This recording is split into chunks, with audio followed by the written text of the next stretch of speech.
Hello and welcome to Americans Learn. My name is Lauren, and today I am looking at a video that was suggested to me on the Discord. This one is called A History of Pepsi Doing Dumb Stuff. And yes, I fell the other day, and I hit my lip real hard. And it looks a little bit weird, but we're fine. We're moving past it. But yeah, no, I'm looking forward to this. Again, it was like, this was suggested to me from the Discord. This was suggested by Fujashi Cake. So thank you, Fujashi. And I am looking forward to this. Let's begin. Pepsi. Hey. You know Pepsi. Yes. You know Pepsi. Sure. The cola-flavoured carbonated soft drink that, the world over, is introduced with the apologetic phrase, "Sorry, we don't have Coke." Would Pepsi be okay? Everyone knows Pepsi. That's fair, But that is true. perhaps you don't know just how insane the company that makes it is. Perhaps it's a result of always being second choice, or perhaps their marketing team have just had a little too much caffeine. Whatever the reason, the world's second favourite soft drink has a long history of doing absolutely insane things in an effort to be noticed. Pepsi, the drink, I mean, I do remember a lot of very crazy commercials that Pepsi participated in creating. Like, they definitely did stuff like with the Britney Spears, I think, with all the people who were like the people suits. That one was stuck in my brain forever. That was a weird one. perfectly fine.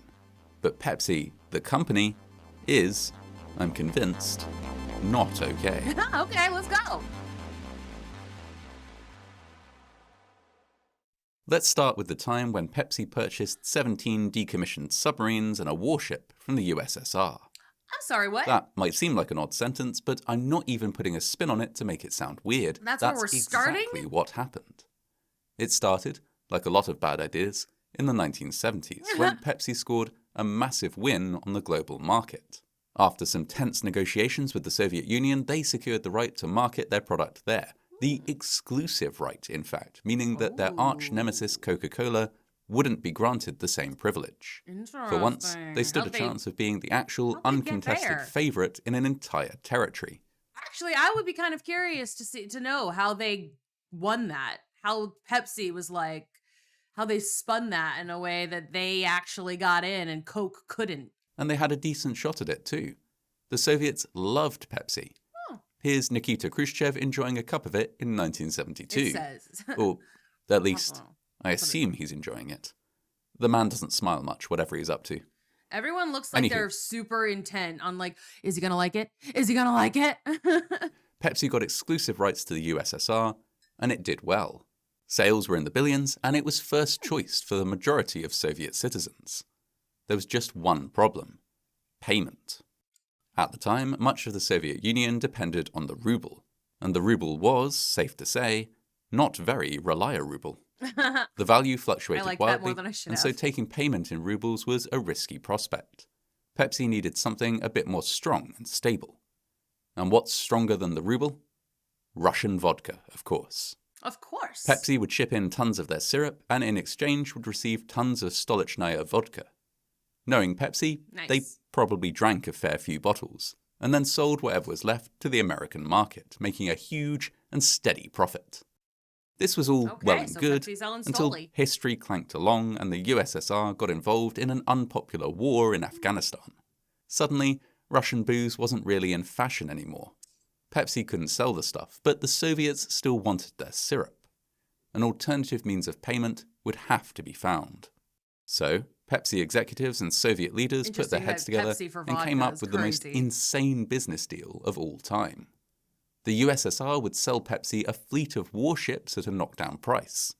Pepsi could then sell these for scrap in order to turn a profit. Okay. And this was exactly what they did, meaning that, albeit briefly, Pepsi was the proud owner of 17 decommissioned submarines. It is wild that they're doing this like on the barter system, you know? Like crazy that companies were like fully willing to just barter for their massive for the rights to sell the drink in Russia or in the Soviet Union, I guess. One destroyer, one cruiser, and one frigate. They'd had the guns taken out, of course, but that's still some pretty serious weaponry for a soft drink company. Indeed, the Pepsi CEO at the time joked that they were disarming the Soviet Union faster than the US government was. Anywho, Pepsi Rude. liquidated the military hardware, probably turned a fair. profit, and decided they quite liked messing around with weapons of war. Because, for their next trick, they decided it would be a good idea to hand out a Harrier jump jet to a member of the public. Okay, that's not okay. quite right. They decided it would be a good idea to claim that they were going to hand out a Harrier jump jet. This was in 1996 as part of a Pepsi Points promotion. The premise was pretty simple. You drink enough You of it, and purchased then Pepsi, you could win a collected labels jet. from the packaging, and then sent these in to exchange for Pepsi-branded products from a catalogue. For the most part, we're talking about pretty standard merch. T-shirts, baseball caps, and leather jackets. If you really put in the work and collected enough Not so labels, bad. you could trade them in for a mountain bike, although you'd have had to consume 1,650 2-litre bottles of Pepsi in order to get there. Oh, wow. Pepsi ran some TV commercials to promote the campaign, and in one of them, they decided to have a little fun by offering a McDonnell Douglas AV-8B Harrier II vertical takeoff jet aircraft for the obviously absurd sum of 7 million Pepsi points. Whoa. Of course, this wasn't a real offer, So that's just like a a trillion fun drinks exaggeration then, huh? to make the campaign seem cooler. But, crucially, Pepsi didn't include a disclaimer in the advert to say as much. Now, 7 million Pepsi points may seem like a lot. Nobody on Earth was going to drink that much Pepsi, but you could also buy points at a price of just 10 cents a piece. Oh. An enterprising young business student by the name of John Leonard noticed that Pepsi had thus inadvertently advertised an incredibly good deal. Yeah, right. 7 million Pepsi points would cost around $700,000 to purchase, a considerable discount on the jet's purchase price of $37.5 million. John's plan was simple. Borrow the cash, get the jet, sell it, pay back his investors with interest, and then keep around $35 million in profit. Still, it The feels 1990s like was... surely you didn't believe that Pepsi was going to give you a jet. Like, surely you didn't believe that was happening. Like, I mean, you could maybe lawyer it up and make them give it to you because they advertised it and you could sue them for false advertising. But, like, a wild yikes. time.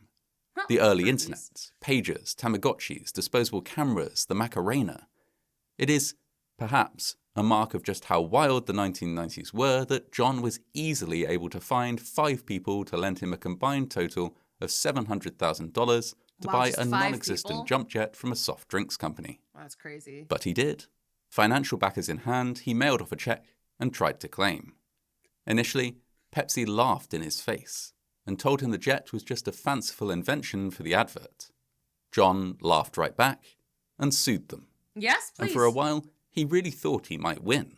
He should have sued After them. all, there had been nothing to indicate truly that the jet wasn't a real offer. He really should have gotten the false advertising. Like that, he should have been able to win that. Be viewed with the same seriousness as the Pepsi-branded leather jacket or the Pepsi-branded sports sandals. Ultimately, though, the court was not convinced. In its judgment, Bad it court. produced some wonderfully straight-faced justifications for agreeing with Pepsi that the jet was just a fantasy prize. To wit, no school would provide landing space for a student's fighter jet or condone the disruption the jet's use would cause. And Sure. the teenager's comment that flying a Harrier jet to school sure beats the bus evinces an improbably insouciant attitude towards the relative difficulty and danger of piloting a fighter plane in a residential area. Yeah, but like, I mean, just because I thought it was obvious too, it's like, yo, it's obviously a joke, but like, they still have to say, you know, they should still at least have to give him his money back at the very least. For these reasons and more, Pepsi won. The advert was edited, adding a disclaimer of sorts, and Just upping the kidding. price of the jet to a much more reasonable 700 million Pepsi points, just in case there were any other smart Alecs out there watching. John got his money back, Okay, good. but not much more. And that, for Well, the he time lost in being, court fees was too, the so end that's of really that. unfortunate. And a good thing too, because in the 1990s, Pepsi had other fish to fry. Salmon. Not least the fact that they'd almost started a war in the Philippines. Lottery goes. Starting oh, in 1992, Pepsi ran a kind of lottery in the Philippines. To enter, all you had to do was buy yourself a refreshing bottle of Pepsi. Printed on the inside of the lid would be a 3-digit number. Because they accidentally, this is the one where they accidentally printed they were all winners. So everybody won the lottery, so nobody won the lottery. It was crazy. Each evening, a winning number would be announced on the radio and television news. If you held a bottle cap that matched that winning number, you'd have just won a significant number of pesos. Now, the one scenario you really want to avoid when running a promotion of this nature is printing too many copies of the winning number. So, naturally, that was exactly what Pepsi did. On the 25th of May 1992, the winning number was 349. There should have been just 2 bottles out there with that number printed under the cap. In actuality, there were 800,000. That's so As far many. as the holders of those 800,000 caps were concerned, So many. Pepsi now owed them the promised jackpot of 1,000,000 pesos. To make good on their promise, Pepsi would have had to cough up the approximate GDP of several small countries, or twice the market cap of Pepsi at the time. Oh my God. Suffice to say, they couldn't do it. And when they told the many winners that the best they could offer was 500 pesos, those winners went ballistic.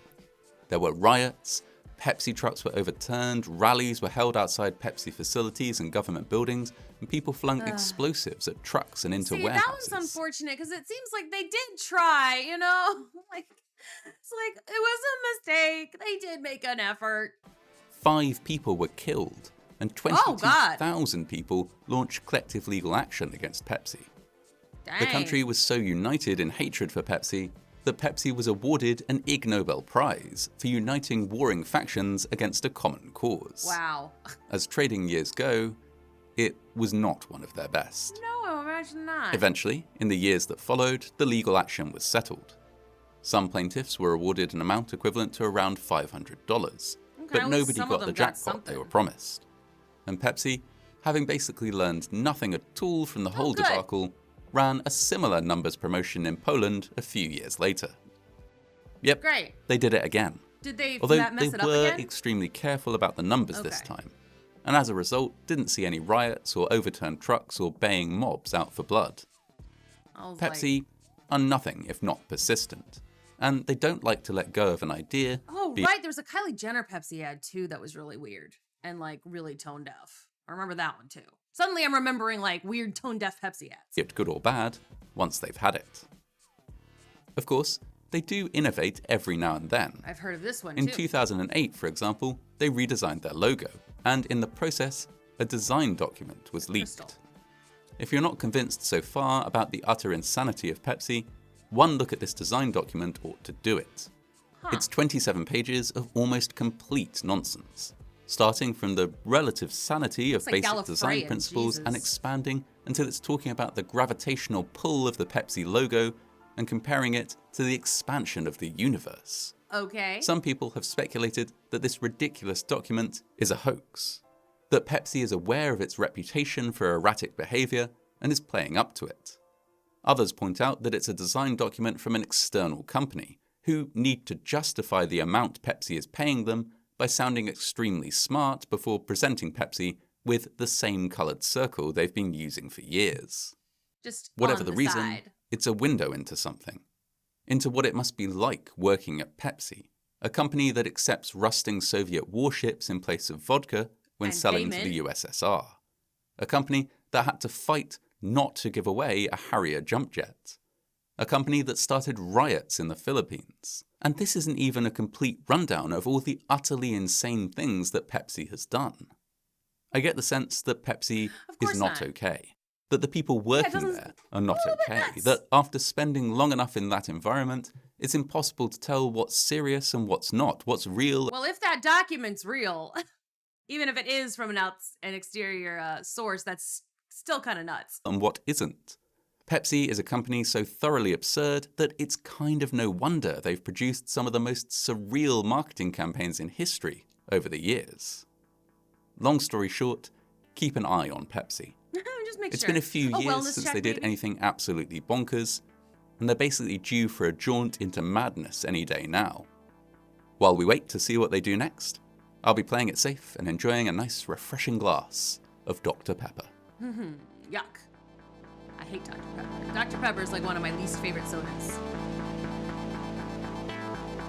Dr. Pepper and, Dr.